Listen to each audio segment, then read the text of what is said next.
प्यारे दोस्तों, आज की छोटी सी कहानी है अंधा प्रेम एक सच्ची प्रेम।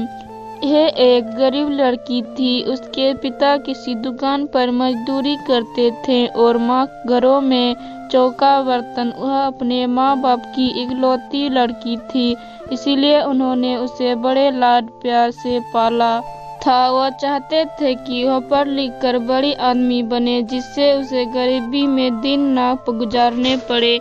जब उसने गांव के स्कूल से 10वीं का एग्जाम पास किया तो बहुत खुश हुए। माँ बाप ने किसी तरह पैसों का जुगाड़ करके गांव से 8 किलोमीटर दूर के कस्बे में उसका इंटर कॉलेज में नाम लिखा दिया। वह साइकिल से स्कूल जाने लगी। इसी तरह से उसकी जिंदगी आगे बढ़ने लगी। लेकिन एक दिन उसकी जिंदगी में एक नया मोड़ आया। स्कूल से निकलते वक्त एक लड़का बाइक लेकर उसके पास आया और धीरे से बोला, अगर आप बुरा ना माने तो मैं आपसे कुछ कहना चाहता हूँ। लड़की उस लड़के को अक्सर रास्ते में देखा करती थी। जब भी वह स्कूल से आती और स्कूल से जाती, वह लड़का सड़क के किनारे खड़ा उसे निहारा करता। पहले शुरू में तो उसे यह सब अच्छा नहीं लगा, लेकिन धीरे धीरे वह भी उसे अच्छा लगने लगा था। इसीलिए जब उस लड़के ने कहने की अनुमति मांगी तो उसने धीरे से सिर हिलाकर अनुमति दे दी। उस लड़के ने अपनी शर्ट की जेब से एक गुलाब की कली निकालकर उसके हाथ में रख दी और उसकी मुट्ठी बंद करते हुए बोला, मैं तुमसे बहुत प्यार करता हूँ। उठते बैठते सोते जागते हर समय बस तुम्हारे बारे में सोचा करता हूँ। मुझे कुछ भी अच्छा नहीं लगता है। लड़का और भी बहुत कुछ कहना चाहता था, पर लड़की ने धीरे से उसके होंठ पर अपना हाथ रखकर उसके प्यार का इकरार कर लिया। इसी तरह उन दोनों में बातचीत की शुरुआत हो गई। लड़का रोज उसके लिए कोई ना कोई गिफ्ट लाता और उसके लिए जीने मरने की कसमें खाता। उसकी बातें सुनकर लड़की दीवानी हो जाती और ख्वाबों की दुनिया में खो जाती।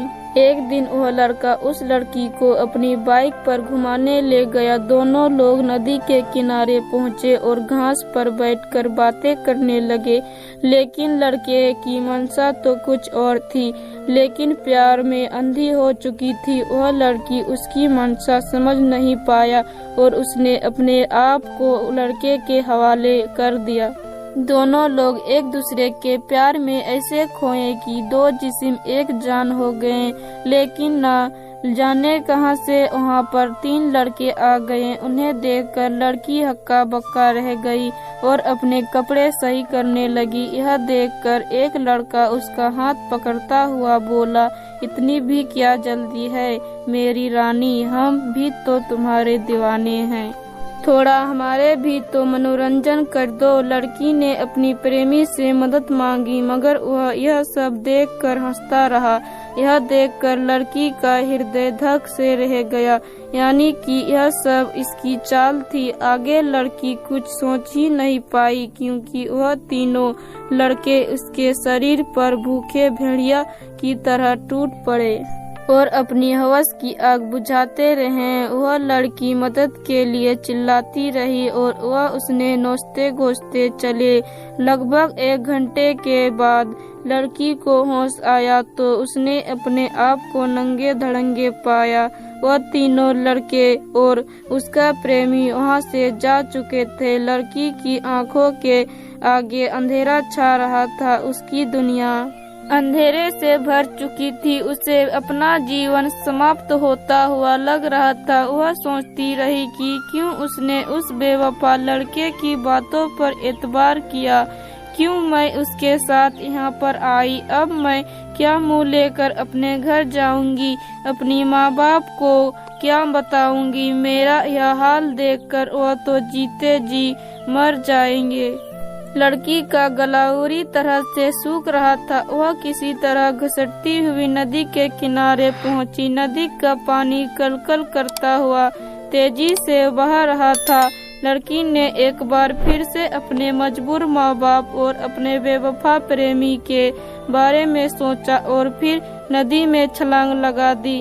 अगले ही दिन पल वह नदी में डूबने उतारने लगी, लेकिन अब ना तो वह किसी को अपनी जान बचाने के लिए पुकार रही थी और ना ही बचने के लिए संघर्ष कर रही थी। उसका मन ठहरे हुए जल की शांति था। वह भी अपने बेवफा प्रेमी के बारे में सोच रही थी कि क्यों उसने उसकी बातों पर इस तरह से एतवार कर लिया, क्यों मैंने उससे अंधा प्यार किया, क्यों मैंने उसके प्यार को जरूरत नहीं समझी। अगर मैं ऐसा कर पाती तो शायद, और फिर वह नदी की गहराई में डूबती चली गई। दोस्तों, किसी से प्यार करना, किसी पर एतवार करना बुरा नहीं है, लेकिन जज्बातों को पहचानने की क्षमता भी रखिए। किसी को अपना तन मन सौंपने से पहले उसके परिणामों के बारे में भी जरूर सोचिए, नहीं तो आप भी धोखा खा सकते हैं, आप भी ठगे जा सकते हैं। आपको यह कहानी कैसी लगी? दोस्तों, अगर हमारा कहानी अच्छा लगता है तो इस चैनल को सब्सक्राइब करें। मिलते हैं अगले वीडियो के साथ।